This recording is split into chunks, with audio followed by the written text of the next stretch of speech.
தொகுதி பங்கீட்டு பேச்சுவார்த்தை நடத்துவதற்காக குழுவை அமைத்திருக்கிறது சிபிஎம். விவரங்களை செய்தியாளர் கோகுல் வழங்க கேட்கலாம். கோகுல், விவரங்களை பகிர்ந்துக்கலாம். திமுகவுடன் தொகுதி பங்கீட்டு பேச்சுவார்த்தை நடத்துவதற்காக மார்க்சிஸ்ட் கம்யூனிஸ்ட் கட்சி குழுவானது அமைக்கப்பட்டிருக்கிறது. அந்த கட்சியுடைய மாநில செயலர் சண்முகம் தலைமையில 4 பேர் கொண்ட குழுவானது அமைக்கப்பட்டிருக்கிறது.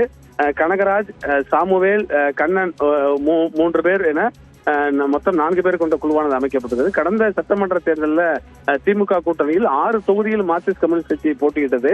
தொடர்ந்து சண்முகம் இரட்டை இலக்கத்துல இந்த முறை தொகுதியை பெற வேண்டும் என்ற அடிப்படையில எங்களுடைய பேச்சுவார்த்தை இருக்கும் என்ற ஏற்கனவே அவர் செய்தியாளர் சந்திப்பில் தெரிவித்திருந்த நிலையில மார்க்சிஸ்ட் கம்யூனிஸ்ட் கட்சி எத்தனை தொகுதிகளை கேட்கப் போகிறது என்ற அடிப்படையில் தான் பேச்சுவார்த்தை இருக்கும் என்று எதிர்பார்க்கப்படுகிறது. அதே நேரத்தில் கூட்டணியில மேலும் கட்சிகள் இணைந்திருக்கக்கூடிய நிலையில தொகுதிகளுடைய எண்ணிக்கையை கூட்டணி கட்சிகளுக்கு குறைத்து அந்த புதிதாக தேர்ந்தெடுக்கக்கூடிய கட்சிகளுக்கு தொகுதிகளை வழங்க வேண்டும் என்ற அடிப்படையில் தான் திமுகவுடைய பேச்சுவார்த்தை வியூகமாக இருக்கிறது. இன்று தொகுதி பங்கீட்டு பேச்சுவார்த்தை தொடங்க இருக்கக்கூடிய நிலையில கூட்டணி கட்சிகள் ஒவ்வொரு கட்சிகளாக தற்பொழுது தொகுதி பங்கீட்டு குழுவை அறிவித்து வருகிறார்கள். மார்க்சிஸ்ட் கம்யூனிஸ்ட் கட்சி தற்பொழுது தொகுதி பங்கீட்டு குழுவை அந்த கட்சியுடைய மாநில செயலர் சண்முகம் தலைமையில 4 பேர் கொண்ட குழுவை அறிவித்திருக்கிறார்கள். விவரங்களை வழங்கியதற்கு நன்றி கோகுல்.